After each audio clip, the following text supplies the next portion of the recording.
y'all. Welcome to another episode of Soccer for Us.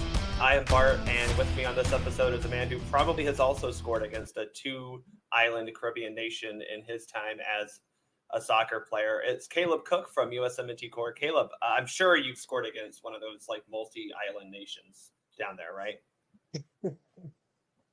Man, you know what I haven't done?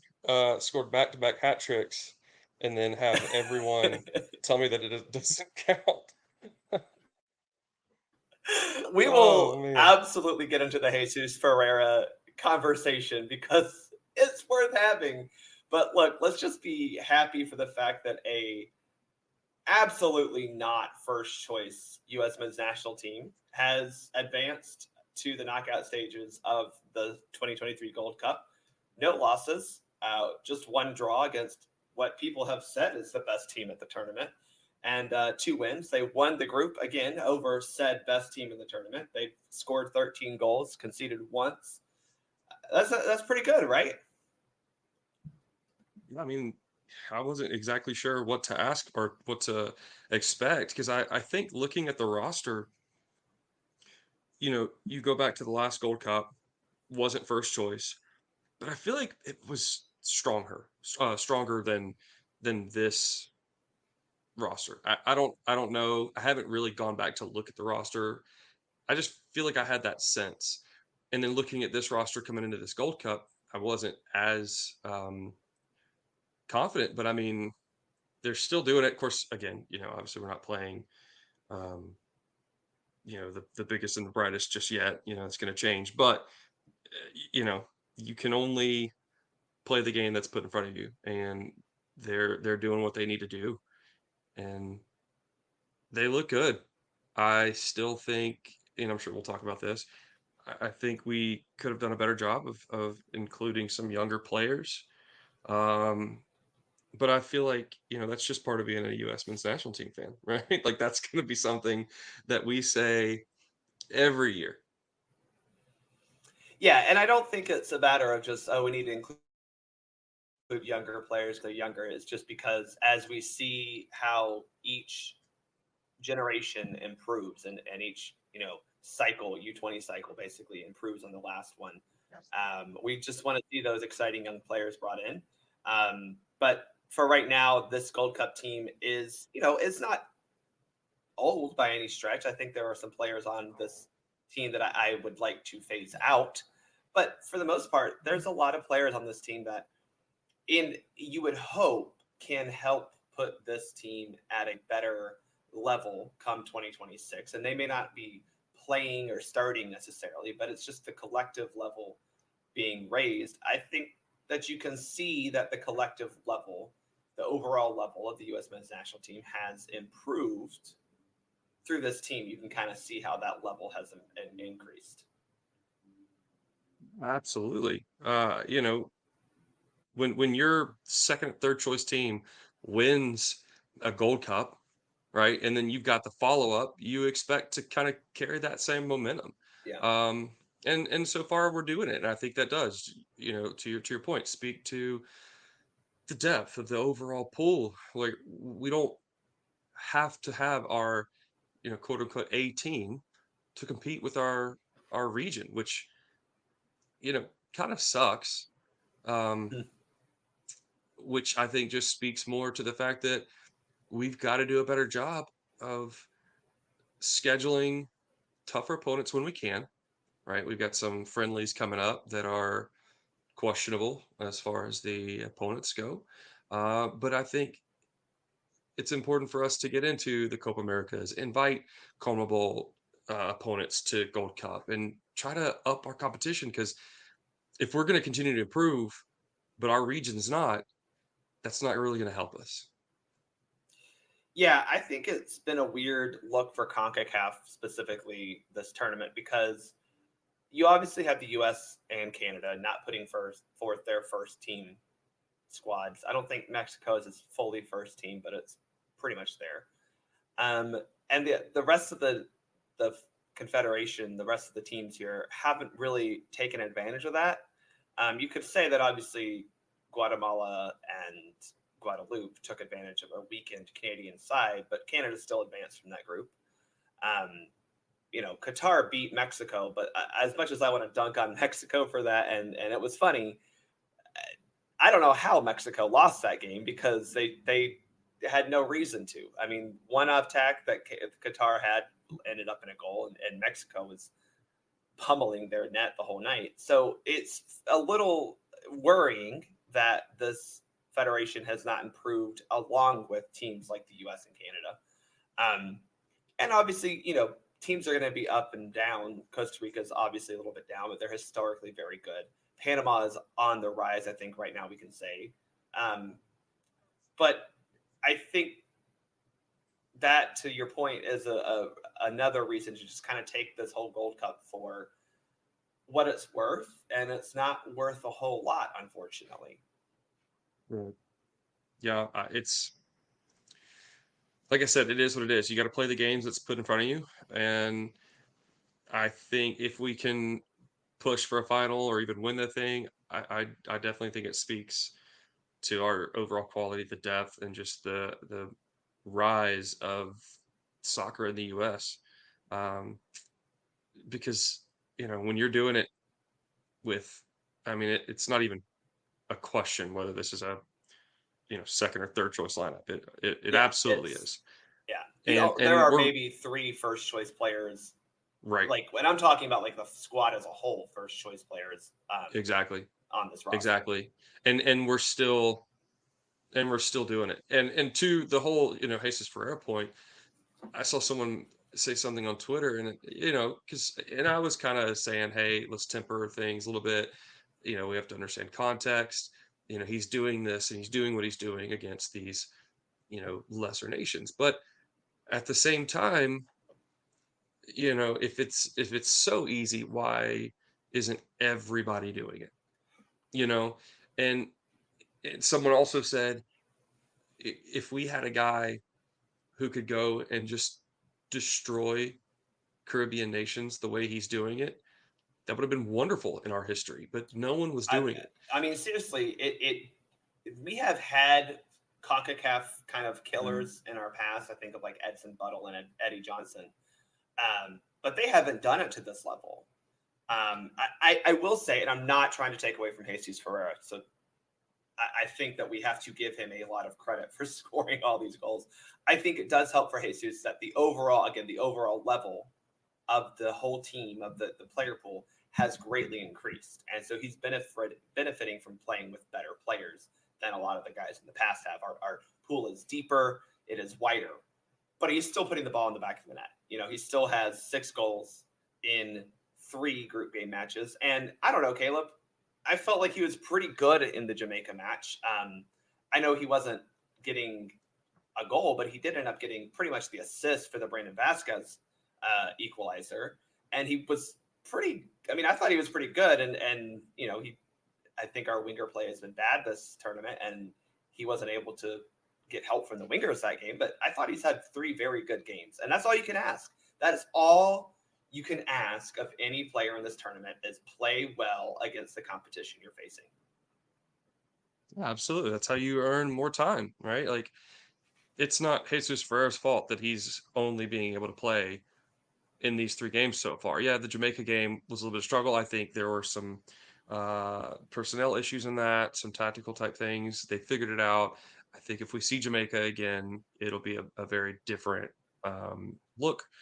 But yeah, I mean, you gotta be impressed with what Ferrera's doing, and I think you have to be pleased as a U.S. fan, um, regardless of where you feel players should be playing their domestic soccer or their club soccer.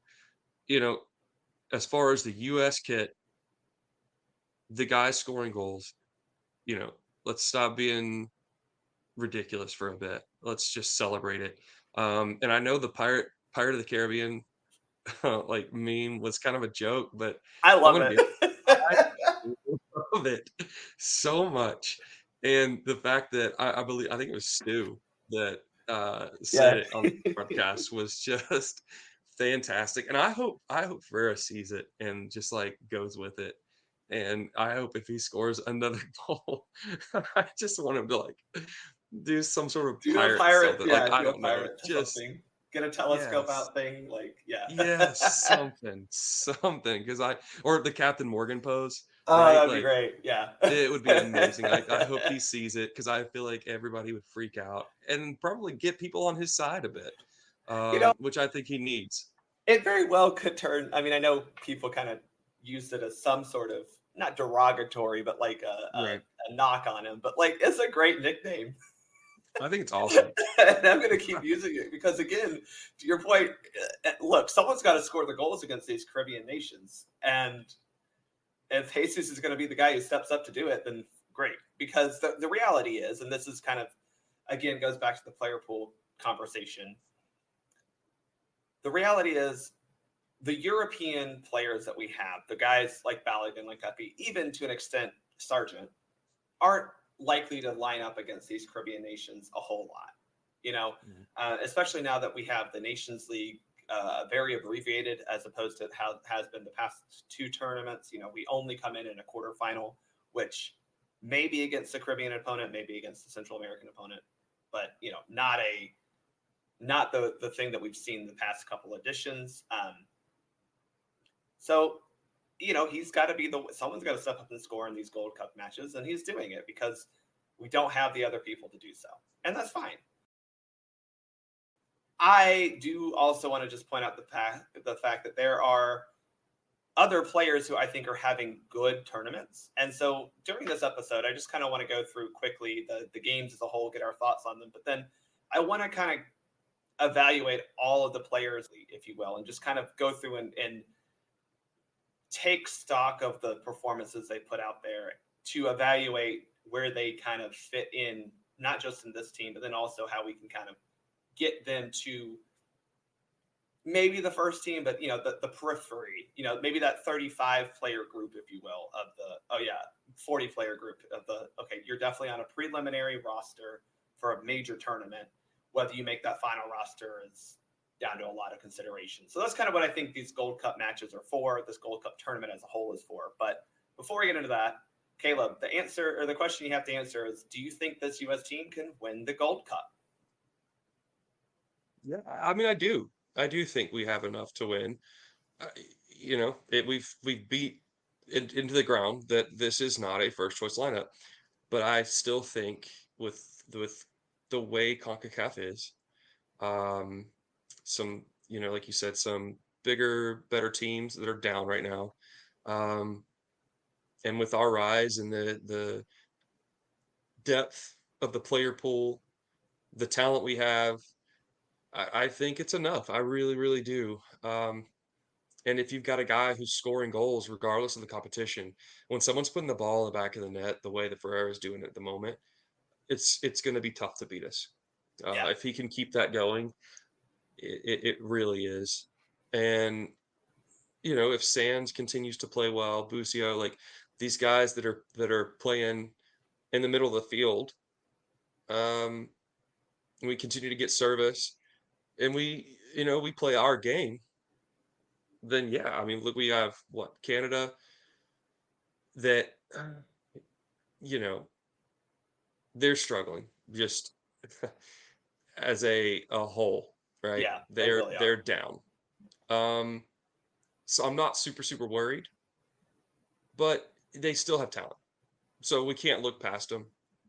But I don't necessarily see like a path that just looks daunting. It all looks winnable to me. I mean, I agree. I think it is a very winnable tournament right now. We'll see how this plays out. So let's just kind of reset where we are right now. Obviously, the U.S. won Group A of this tournament. That group consisted of Jamaica, St. Kitts and Nevis, and Trinidad and Tobago. The U.S. started off with a 1-1 draw against Jamaica. Probably a struggle of a watch, if I'm going to be honest. It was very frustrating. I think it was more down to individuals having bad games. And, you know, yeah, St. Kitts and Trinidad um, aren't fantastic. What's going on with my mic? St. Kitts and Trinidad, they're not fantastic teams, but I think the overall individual performances were much better. So that Jamaica game, Caleb, again, not the most enjoyable watch, but we got a draw against, again, the team that a lot of people have said is the best team in this tournament. What do you think? How do you feel about that 1-1 draw with Jamaica to start the tournament? I think most fans look at names and where people are playing, and they play the game on paper, right? And yeah, the Jamaica lineup is strong when you look at the names. They've got a lot of Premier League players, a ton of attacking talent. Arguably, yeah, they're extremely strong and very dangerous. But when you look at the game, we played our worst game of the entire tournament. Again, like I said earlier, we had some personnel issues, probably some tactical stuff going on. Um, and I think there was an adjustment made. Um, and I think if we see him again, it's going to be different. It's going to look different. Yeah. Uh, I I think it says a lot to have played our worst game by far and still not lose. And then, once we got the equalizer, we were pushing. It's not like they played us off the field. We were Absolutely there the not. whole time. We got the equalizer, and there were some opportunities where we could have gotten 3 points from that. And like I said, when you're playing your worst game and that's the situation and that's the outcome, I think you take it all day long. And then we build on it. And I think the biggest thing and the coolest thing for me is the fact that we did play poorly and we saw immediate adjustments and changes during the match, which is the coolest thing. Mm-hmm. And then in the following games, when a coach does that, I think it speaks volumes. Yeah. Um, so It's yeah, accountability, really, and I yes, think within the game you could see BJ holding some players accountable for not having great performances. And that was my biggest takeaway from the Jamaica game is there were players who had bad games, flat out bad games. But the fact that the team got the win is awesome. But also you look at the changes not only in that game, but then the players who ended up playing significant minutes after that. And you can tell that the players who played poorly were held accountable. Um, the starting lineup, and I don't want to go through all of them because it's a lot, but the starting lineup for this game, Turner in goal, Yedlin, Miazga, Long, and Tolkien in the back. Now, since that, Tolkien has not played. Long has not played. Rumored to be injured, reported to be injured, I should say. Yedlin has played one match. He came on as a sub. So Miazga, technically, yes, he did start the second game, but then Miles Robinson started the third game. So that entire back line has really been held accountable for what I think was a bad performance. I don't think Tolkien was bad, but the other three were very bad, in my opinion. And not from a defensive standpoint, even though Miazga had a blunder on defense. But they were not helping us build an attack, right? And I think that was the greatest sin in that game, and especially during the Gold Cup where you're not under pressure a lot. If you can't, as a defender, help us build and maintain possession, you can't be on the field. That goes for the midfield. I mean, the midfield five, if you will. Morris and Sands kind of in a double pivot. Morris was not good. We also haven't really seen much of him since that. Zendejas, Senora, and Morris, all three got the start in that second line. They all three got subbed out in this game. And I thought, again, all three of them played poorly and did not contribute to any of our success we had during the game. Ferreira up top. Again, he didn't score, but he was very good, and he ends up getting the pseudo assist on the Vasquez goal. So this is the one game that I think is worth really digging into. But Caleb, do you agree that there were a lot of players who had bad performances, and the fact that we haven't really seen many of them again is a positive? But the players who came in as subs, I think Mihailovic is one specifically. They took that opportunity and ran with it. I do. I want to say anybody coming in after what we saw in the first hour of the game, they're going to have a pretty easy time of being better than Yeah. what we saw because it was really, really bad. I felt bad for Aiden Morris because it was one of the worst performances I've seen in a really long time. And I think he's better than that. I think there was probably nerves. And then again, I think a lot of people are going to look bad when the lineup is wrong, the tactics are Hmm. wrong. Hmm. Um, like like Tolkien. I don't think he was great. I don't think he was bad. I thought he was Um, fairly good. I was like, oh, he was I a bright spot. yeah, I think he was fine, and I like John Tolkien. But you look at the last 2 games, and DeJuan Jones seems to be playing better. Yes. But you have to look at the context. DeJuan Jones is playing against St. Kitts and Nevis and Trinidad and Tobago. Yeah. I wonder what Tolkien could do Yeah. against that poor competition. It's almost like he gets a bad um, evaluation from a much harder test, Hmm. right?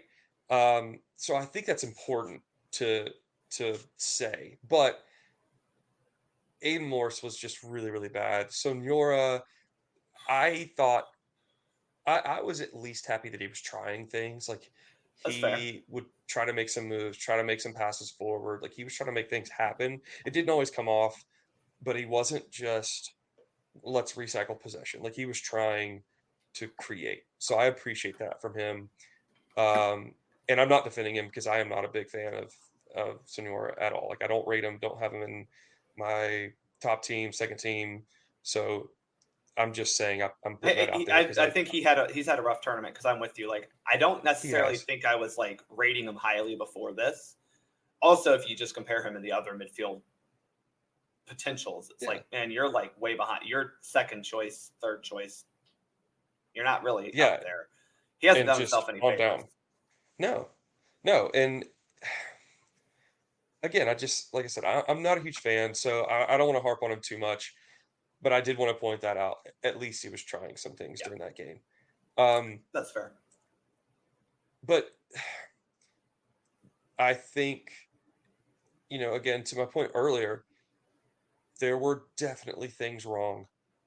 And the fact that we saw the adjustments, we saw BJ making the adjustments, we saw the players on the field making the adjustments, like that's what wins you tournaments. When you just stay the same and stagnant the whole time and continue putting out the same thing, it's it's madness, it's insanity. You can't continue to plant apple seeds trying to get oranges and vice Yeah. versa. Like you've got to change things up. And if something's not working, change it. And the fact that we saw such an immediate adjustment Hmm.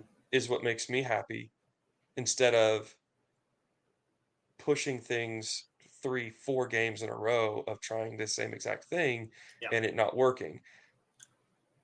Obviously, we're talking about Berhalter here. The only caveat there is it was earlier in his tenure, Berhalter's tenure, when he was kind of just throwing the same thing out there over and over and over again. But I think he was doing that to build the system, and regardless of what it looked like, he Yeah, was I believe as trying. well. But even still, like once he started changing things, it always felt like he was just really slow on the Yes. trigger Yes. to change and adjust, especially in things where it's like, hey, this matters. This game absolutely matters, and you're very slow to change things when it's not working. Um, so I don't know. I'm frustrated thinking right now about him coming back, Yeah. but I am excited about what we're doing right now because I think that's my biggest takeaway from the Jamaica game. I do agree with you. It's one of the ones where we can take stuff from it because it is actual competition. Um, and I think that's the positive from me My is other that we did play positive poorly. Well, my other positive is like again, I think we had a lot of individuals play poorly, but when you look at the statistics, and I'm not it like I understand, you know, possession and shots and accurate passes, those aren't like gonna say, oh wow, this team is good, but those were still very good numbers. So again, if you're looking at the fact that we had a what's like 5 players who I just thought had absolute stinkers. And yet the team was still able to create more big chances than Jamaica, outpossessed them almost 70-30, still pass at about 82%. That to me is an overall positive, and again, a testament. And I know no one likes to give Berhalter too much praise, but like a testament to the overall system and tactics that Berhalter has kind of instilled in this team. Obviously, I think we've seen BJ and Anthony Hudson be a little less strict on those tactics and take off the bumpers on the bowling lane a little bit. But, they have seemingly still played a very similar style and been very good at executing that possession-based soccer, which I think, Caleb, you and I would agree, we want the U.S. to be a possession-based team. And the fact that we were still able to do that against Jamaica without giving up too many chances and creating some for our own, despite the fact that so many players were playing poorly, is a positive. And I think you saw that build on itself for the St. Kitts game where, it's St. Kitts and Nevis. They're not a good team. We beat them 6-0, but it did look overall so much better. Yeah. Well, and I also want to point out, as poorly as we played defensively, Jamaica's attacking talent is formidable. Like they are very good. And to hold them to what we did, as poorly as we played, again, I think speaks to the depth that we have for the U.S. right now. But yeah, the patterns of play, the possession, continuing to play the way that we want to play, um, is extremely encouraging. But not only are we just trying to play possession, it's purposeful possession, Yes. which I am such like guys that want to play possession and hold on to the ball and recycle it and recycle it and recycle it. That is maddening for me. Yeah, if there's nothing on, then we can pull it back. But then again, let's hit it quick, get across. If they're going to sit low, like we need to attack, not just pass. The Yeah. more you attack, the more opportunities you have to do something. And passing it between your center backs a million times just to hold possession is so frustrating to me. And so the fact, like I said, the fact that we are playing that style, but being a bit more free and a bit quicker to attack, um, and being perfectly okay with hitting them in transition, even if we don't have numbers, I very much appreciate because I feel like that's a little bit of a change. So looking at the St. Kitts game, I think the biggest thing for me was that the lineup was significantly better because the midfield was better.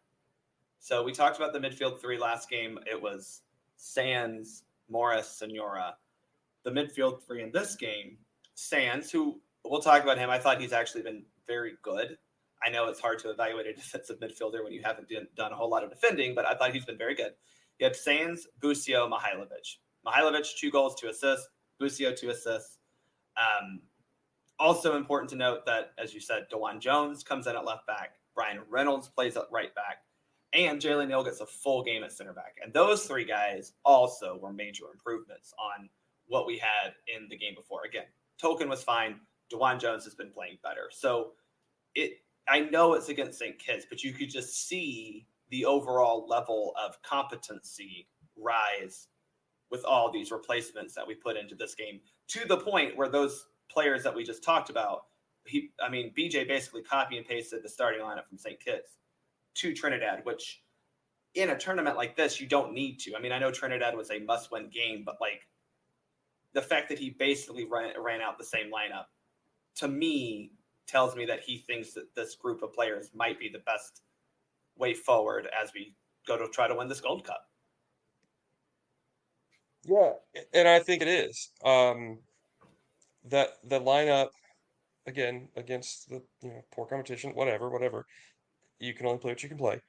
I think they did exactly what they were supposed to do. They stepped on the gas. They were pushing it. Jalen Neal, I think, is um, super, super bright for his future. Really, really like that kid. His his vision, his passing seems to be what we want for our future center backs. Yes. to go along with the athleticism. Um, the Sean Johnson start, I'm fine with. I don't know why we needed to do that, but it's My only whatever. thing is like, and I think we would have liked for Gaga to start because I think, but like, what was Gaga going to learn from that game anyway?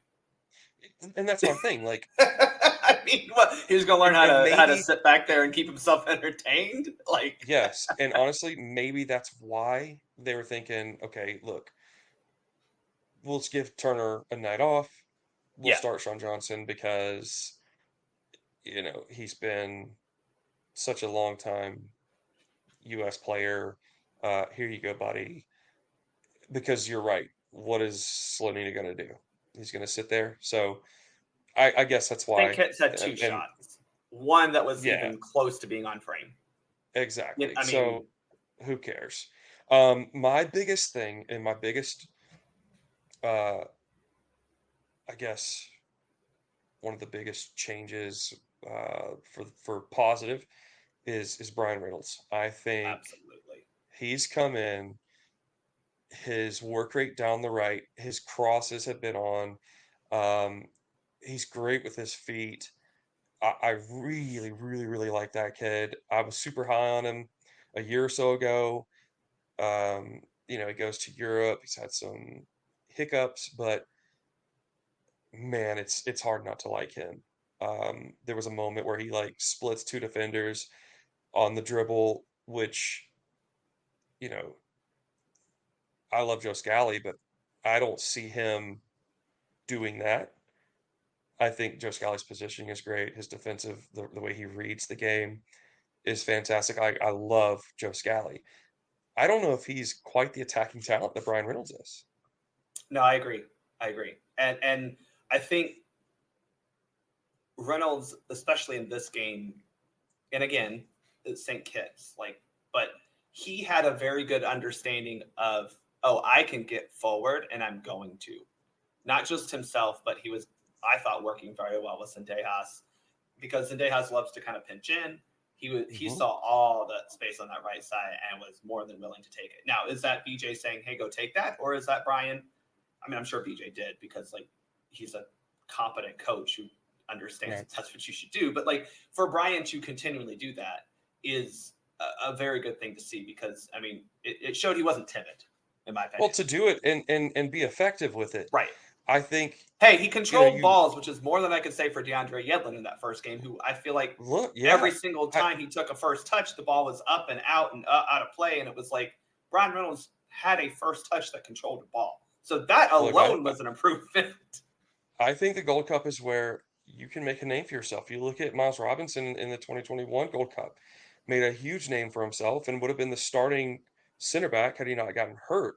Yeah, Um, I'm not saying that Brian Reynolds is going to take this Gold Cup tournament and springboard it to starting over Des. I'm not saying that at all, but I am saying that he has firmly put himself in the absolutely. rotation for that right back spot, um, to where you know, I have no problems with him coming in.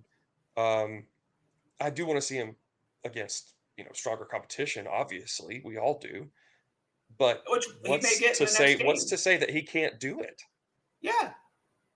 I mean, Certainly nothing we've seen would point to the fact that he can't. it's not like he's playing against bad competition with his club right now. I mean, he's in a fairly competitive league. I think we all agree that his move to Roma, even at the time, we were all like, wait, what? Y- And it didn't work out the move to Roma, but to have him, go to Westerlo and play 34 matches this past season, that I think was the type of move he needed to make anyway. And the Belgium league, not a terrible league, not the best league, but that is the type of league that it's like, okay, it's definitely a step up from MLS, and he is performing well there. That's a good thing. I think you can see that from what we saw both against St. Kitts and against Trinidad. Um, I'm with you. Brian Reynolds to me is the biggest winner. I think Jalen Neal is a big winner, but Reynolds, because of the way that our um, fullback pool looks, right, where it's and I don't want to use the last Gold Cup as or World Cup as the best like example, but we had A-Rob, we had Jedi on the left, and then you had 3 right backs, or 4 right backs. We had Shaq Moore. Shoot. So if you're thinking, okay, the likelihood of a 23-man roster, you're going to have 4 fullbacks. A-Rob is definitely the left back starter. Des is your right back starter. I think that's fair. Scally, I think, is part of there because he can play left or right, but Des can play left or right. So why can't Reynolds be the third choice right back who's also there if A-Rob or someone else? It's one of those where like he can easily make himself in that fullback pool.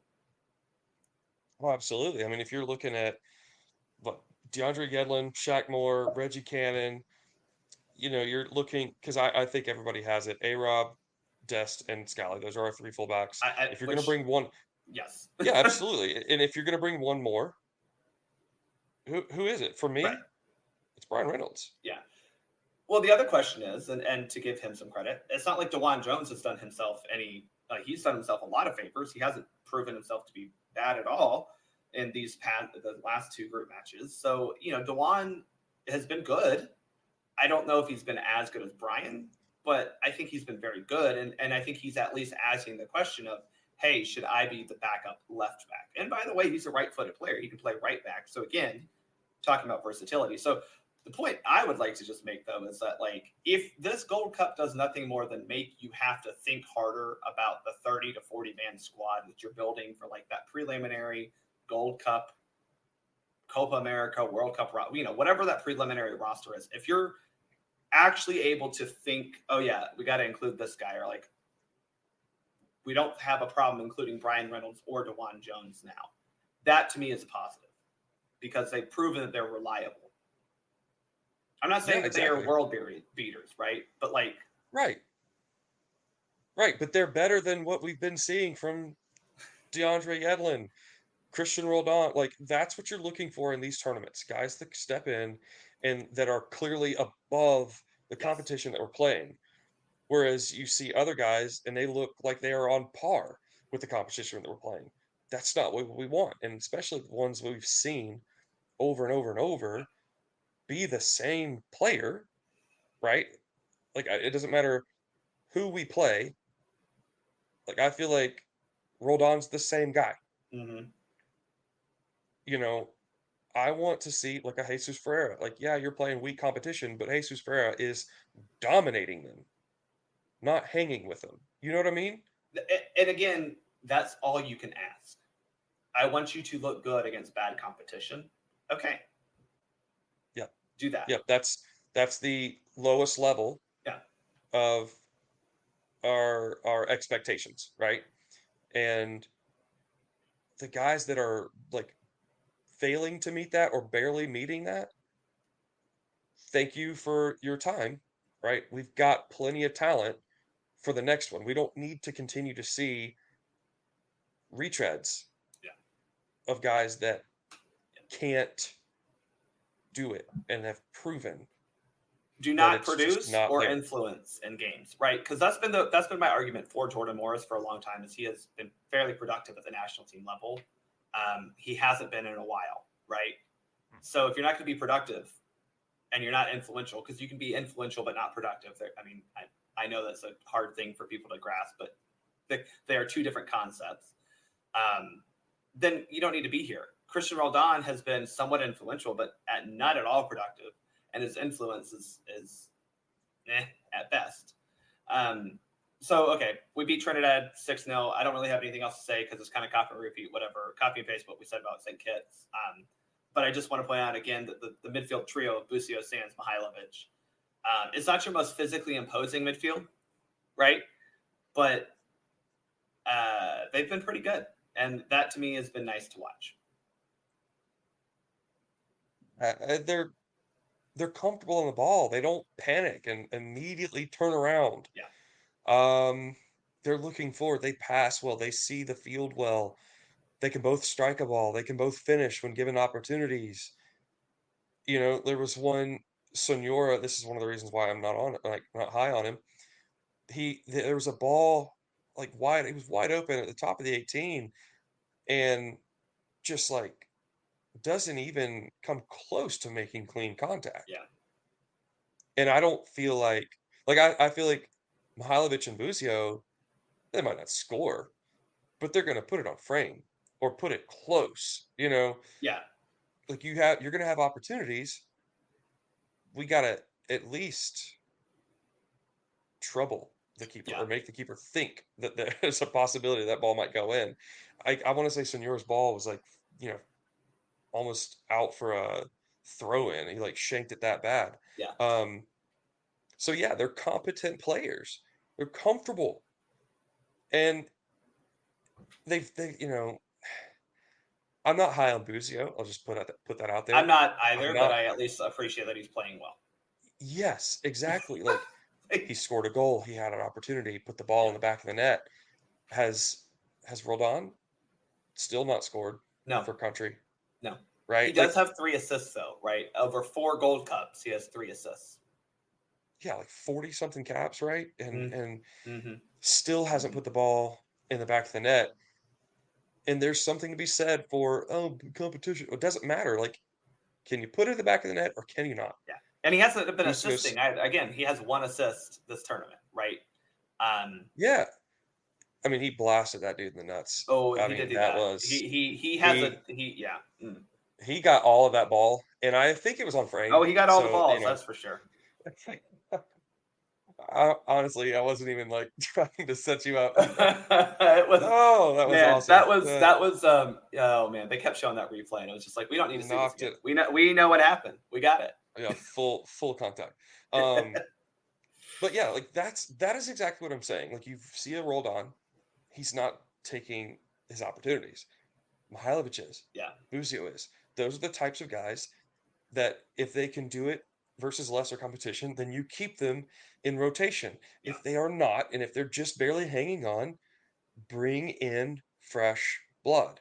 yeah, Diego Luna's, Paxton Aronson's. Obviously, certain guys can't yeah. come in, certain guys have this and that, whatever. But when you've seen it 100 times, it's the same show, it's the same movie. We don't need to see that again. Let's put in a new DVD, right? Yeah. Let's go find a Jack McGlenn and let's see what he looks like with some older guys. Brandon Craig, uh, Malik Tillman, injured, No, but whatever. seriously, like I mean, Timothy Tillman, like Keaton Parks. Keaton Parks, yes, Ugh. yes, absolutely. And there's guys Ugh. that are in Europe that Christian Cappies, like no one, I know people aren't super high on that guy. That's fine. I would But rather I see would him in the Gold rather, Cup and just thank see. you, thank you. I would rather see him than see Christian Roldan again. Yeah. To see, the new call up to replace Sonura, everyone's favorite player, Jackson Yule. I'm just so pumped that he's here. We So needed to see it again. the obviously the argument for Jackson Ewell is that he understands the system. He's healthy. He can play. No, he can't. He doesn't. He hasn't done well in the system that he somehow knows so well. It's my favorite Ability thing. and knowledge are 2 different things. He may know the system. Great. So does So Christian does Roldan. Roldan. I'm sure Christian Roldan will make I mean this with all sincerity. I think Christian Roldan will make a very good head coach someday. I mean that with all sincerity. I want Completely that agree. for him. I like the guy. I think he's a super awesome guy. I bet Yes. he's an amazing teammate, and he probably does see the game so So well. well. There's a reason But he's been a it's very good MLS, very good MLS player yes, throughout his career. yes, absolutely. But I well, he knows the system. Well, how do you know the system? You get brought in and you get Right. a chance to Right. learn the system. But there are other guys that they could have brought. I mean, I just go to Richie Ledesma, who has been part of camps before and unfortunately got hurt for a long time. And it's like he has been he has been a part of the team or out of the team, I guess, for as long as Jackson Ewell has, but he was at least injured. Jackson Ewell has just been not a part of teams for almost 700, 800 days now. You could have just brought in Richie Ledesma, who is working his way back. I get this, but he should know the system, and he's a higher talented player. My question is, how much did Berhalter have his hands on that call up? I will say I don't think too much. I do think this screams, I and hope. this has kind of been my thing about BJ is I'm not even trying to slander him. It's just like he's the interim whose job it has been is to just kind of like get to know players, integrate them into the teach them the system at the beginning, right? As most assistant coaches do, they meet with the players, they help them the onboarding process, if you will. Like he's been the HR guy, basically helping with onboarding. So he's going to go pick players that he legitimately does know. Like he's probably like, oh, I know Jackson. He's been in. Like, so I get it. That's not his job to go be expansive, but that is the job of Iguchi Onyewu, of Matt Crocker. And to be quite honest, I wouldn't be upset if Greg was part of that process to be like, hey, have we thought about maybe reintegrating Richie Ledesma? Or can we call Eintracht Frankfurt and be like, hey, can we get Paxton, please? These games actually matter. Yeah, absolutely. And I mean, I get it. I think that's a great point. Being the interim and he's just calling guys he knows. He's just trying to keep it simple. He's winning. You don't have to mess things up, stir the waters too much. So, maybe that was the thought process. Um, yeah, I feel better about it now. But, and I I'm tweeted, not I was happy like, look, about. I'm not happy about it. I'm just saying no, that, like, no, I understand why BJ yes, called him up. It's more like this is where 100%. this is where we need the higher ups of U.S. Soccer to be like, hey, have we considered this guy? Right. And yeah, like I said, I am not happy about it, but I understand it because you made me feel better about it. Thank you for your perspective. Because I was like, just what the heck? But I did tweet, like, I don't think he's gonna play I at don't think so all. either. I It's hope not. it's Busio, Sands. Honestly, I think if we need another central midfielder, obviously Mihailovic, but if we need a central midfielder, I think Aiden Morris probably plays over Jackson Ewell. Yeah, we're not even sure Um, if Aiden is gone for like the whole thing, right? Like he yeah, got I think released for personal reasons, right? yeah. So we're not sure if he's coming back, but I mean, and even to an extent, I mean, if If he's Roldan not, they would plays have midfield, like it's just they would have replaced him, I feel like. I feel very similarly because you could have replaced him with Yeah. several players, sure. Yeah, all the guys we've been talking about, Yeah, 100%. So yeah, I really don't think we're going to see Jackson Ewell. But again, you know how I work. Now that we've said that, I know, I know. versus Canada, he's going to be in that 10 spot, man. Or Yeah, back to the oh god, this single lone six with Ewell because he can hit the diagonal. You remember those days? yeah. Oh well, he can hit a You re- diagonal. He literally can't do anything else. If you yeah, give but him oh 10 man, he can yards hit a and diagonal. 58 seconds to hit it, yeah, he can hit a diagonal. Hmm. But Absolutely. My favorite Jackson Ewell moment was what the Olympic qualifying, right? And he hits that screamer yeah, to who was that against? But it was like the Honduras. greatest moment. Yeah, Yes. It was like the greatest moment of his U.S. men's national team career. It'll never top it.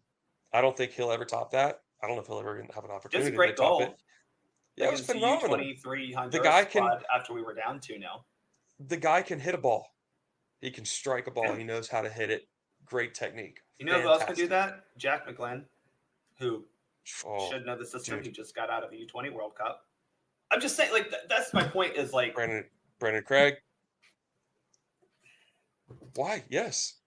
Brandon, Why? who, Yeah. who played Well, in a similar we're James gonna Sands keep role. them. I do, and if this is the reason, I'm completely fine with it. I like the fact that we're getting to a point where we have youth national teams again, right?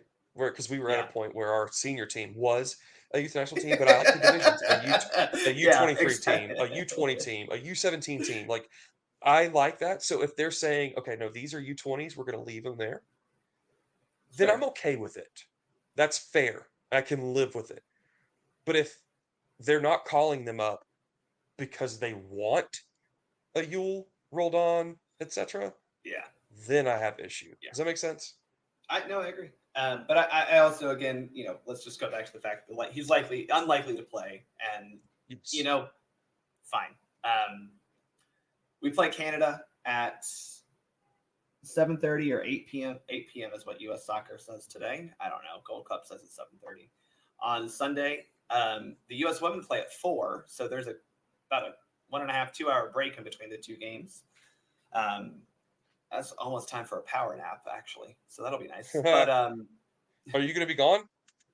I'll be at Fidel Midtown watching with all the rest of the Outlaws. I'll be there. I leave July 22nd, so I'll be after the Vietnam match. I will be heading down under. We have Canada, and then if the winner of that match will play Panama and Qatar, that winner. Look, I think we have a very nice path to the final. I think the other side of the bracket is more competitive. I think any of those 4 teams have what I would consider a relatively reasonable chance to reach the final. But I feel like if you were to tell me, I think they're all at like 25% out of the 4 of them. Whereas on our side, it's like, well, we're at like 50, maybe 60, and the other the other 3 teams are fighting for that. So yeah, this is not our first choice squad by any stretch. This is probably not our second choice squad by any stretch. Canada is a tough opponent in the sense that they are one of the top 3 teams in CONCACAF right now, but I think you would agree that they're not playing well right now. What do you expect for this U.S.-Canada game in Cincinnati on Sunday?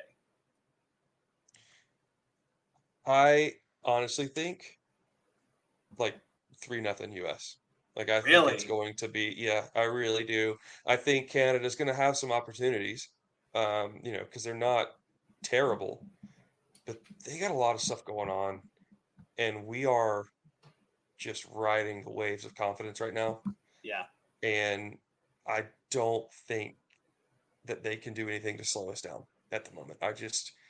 They did not look good against Cuba either. Like, to be quite honest, they looked fine. No. But they didn't Cuba score? They scored twice against Canada. Yeah, that's Cuban, inexcusable. Twice, and granted, one was a penalty kick.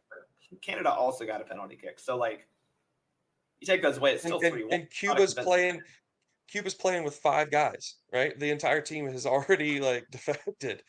I think they had 5 guys defect. The whole team hasn't defected yet. But you know what I mean? Like, the fact that Cuba scored twice is insane to me. Yeah. Insane. I mean, we didn't let an island nation score. We played 4 islands of the Caribbean, and none of them scored on us. So 5 to the 5. Caribbean. Jamaica, St. Kitts, Nevis, Trinidad, and Tobago, all combined for 1 goal against us. Yeah, I mean, I think, like I said, our confidence is riding really high. They have so much going on. I think we catch them. Yeah. They got to push to score. We catch them again. Now they're sending everybody forward. That's how it's going to be. I do think that if the U.S. scores first, which I think is very likely because I don't know how much Canada is going to be able to create offensively, especially if our back line is the Reynolds, I think Miles, Jalen Neal, and DeJuan Jones. I think that's a pretty good back line against a Canada team that doesn't have a whole lot of creative juice going forward, unless you want to count Larea and Osorio as creative. Right. I don't really think they have that. Whereas I do think that, like, for us, if you're looking at creativity going forward, Mihailovic, Cowell, Ferreira, those are 3 good attack. They've proven to be pretty good this tournament. On top of the fullbacks we've had attacking. So I don't know. I'm with you. Like, I think it could be. I'm with you in the sense that I think we will win. I think if we score first, Canada, and put Canada under the pressure to actually have to like play soccer, which is something they still struggle with, then it will be a much bigger margin of victory. Listen, all I know is if Jesus Ferreira scores versus Canada, they're actually a Caribbean nation. Well, no. I think we have to change his name from Pirate of the Caribbean to CONCACAF Killer. Ooh. I'd be okay with that. Like, honestly, again, the worst case, I'd rather Jesus be scoring. Let's just put it that Exactly. way. Listen, if we got a guy if we got a guy who is just banging in goals left and right versus CONCACAF nations, and he knows how to do it, that's only Yeah. going to help us. Whether or not he's in the top three, or is he the top? Where is he at? And I don't care. I don't care. The dude's scoring goals. Put him on the Yeah. freaking field right now. When we have everybody all together and we got first team stuff going on, then let's have that conversation. Right now, it doesn't matter. Yeah. Yeah, I think it'll be. I am very curious who starts at the right wing position. I think that Cowell has kind of secured his spot on the left. Hmm. I am actually kind of curious because I think Cowell versus Larea could be a very advantageous matchup for us because Larea cannot completely abandon his defensive duties because if they do, Cade Cowell is going to make them pay big time. He's in behind like in a Um, second. Yeah. yeah. Especially with a guy like Busio and Mihailovic and even Sands, who, if you give them even the slightest bit of time, they're going to find a pass. Or even Oh yeah. Ferreira, to be fair. So I think that's a good matchup. But whoever we play on that right side, I'm assuming it'll be Zendejas. I don't think BJ's shown any reason to not start him, even though I don't think Zendejas has been great. That's another one where it's going to hopefully keep a defender pinned deep, and that'll kind of keep Canada from being able to attack us fully. Well, I think the difference between Zendejas looking bad and Aiden Morris looking bad are two different bads, right? Like you can look Sure, bad yeah, because you're struggling with your first touch, stringing a pass together, et cetera, et cetera. I think Zendejas is bad is because he's pressing too hard. Like he's trying so hard to score a goal and he's yeah. taking shots he shouldn't be taking, right? Does that make sense? But I I think. think I he'll mean, stay he's there. yeah. I think he. I'm with you. He needs to just settle He's down not been and good, no, he hasn't. He hasn't. but he's not Um, hurting us necessarily, I guess you could say. no, I agree. I think he's Well, doing a little bit of what Christian Pulisic does sometimes. Where he tries to do too yes. much, and it's You're like, hey, buddy, you're just take forcing it. To, things. yes, get the ball off your foot quicker in one way, shape, or Mhm, form. Right? Be it a pass, be it a nice first touch that you're beating a player, or a cross or a shot. 100%. One of those four options. Do it quickly. But he kind of is dancing a little too much. And but again, I think he and Reynolds have worked really well on that right side, Bingo. That is and that's a why positive. I think he'll start. He starts on the left because, like we talked about earlier, he does like to cut in, which gives all that space to Brian Reynolds out on that Yeah, wing, and we have seen success over and over so yeah, far. So why change that? So that's why I think he stays there.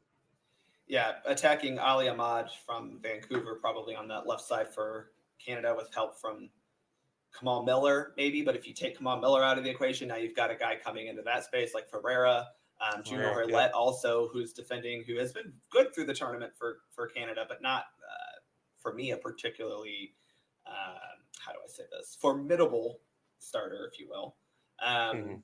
And then for Canada, Liam Fraser at the defensive midfield spot has been. I think we could get after him. Let's just put it that way, because teams have. So Hmm. I like our offensive chances against Canada. I don't think their defense is as I think that's strong. Like Kamal Miller is a strong defender. Richie Larea is a little piece of crap, but he's a good defender and a good player. I just do Hmm. not like him personally. But I think our attacking options can get after their back line a little bit easier because I think we'll have more opportunities to do so. 100%. And I want to see, more success on set pieces. I think that's going to be a bigger thing because Canada's going to be a little bit more, Yeah, um, you know, stout defensively and I'm saying that comparing to the last two games we've played versus, the island nations. Um, so I think set pieces come into play a little bit more, and I think that's going to be a big part of it. And I want to see continued success there. That's where I feel like we've struggled for the last several years. Um, but we've kind of looked dangerous the last couple months. So if we can continue to build on that, I'll be extremely happy. this will be our toughest match of the whole tournament. If we win it, which I think you and I agree we should, then I think this will be a fairly successful tournament. Um, because I think then you're talking about playing for a trophy, right? You go to a semifinal against Panama or Mhm, Qatar. Qatar? mhm. Who are we playing in that semifinal? Oh, U.S. Soccer just tweeted it. Damn it.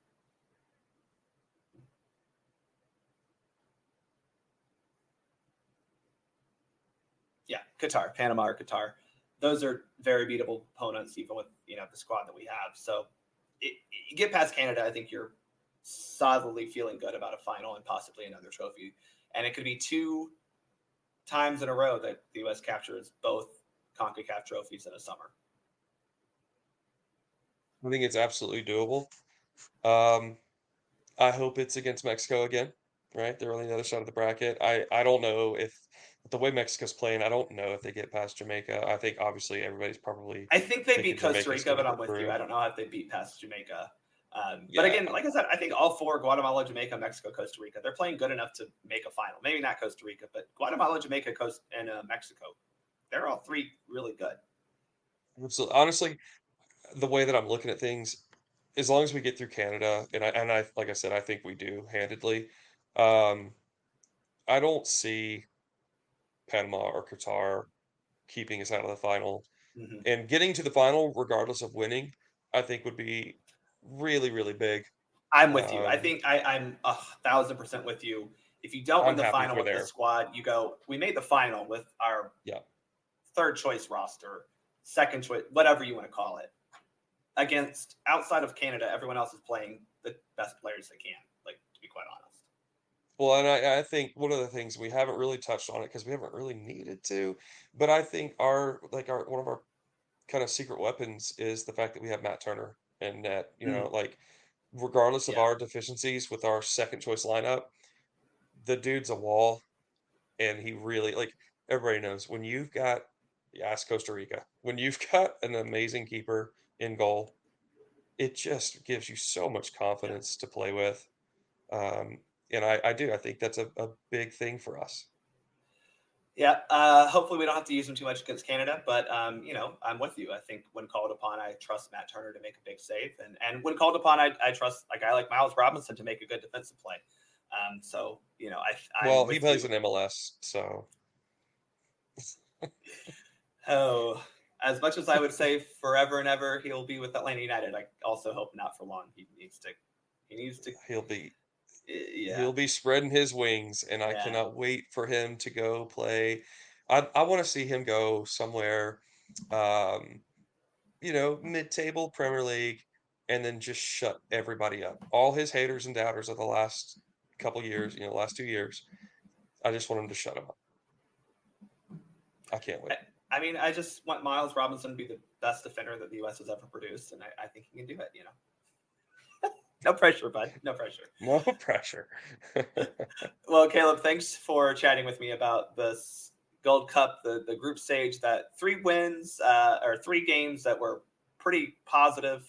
2 wins, a draw, no goals or no losses, only 1 goal conceded. It was overall a success. There's more work to be done. Thanks for chatting with me about it. Everyone, you can listen to Caleb, I guess read Caleb's thoughts and tweets at USMNT Corner on Twitter. You can also follow me on Twitter at Soccer for Us Pod. And if you feel so kind, you can support me in my travels to Australia and New Zealand by going to buymeacoffee.com/soccer for us pod. Again, Caleb, thanks for joining me. Everyone, thanks for listening. I'm Bart. I'm out.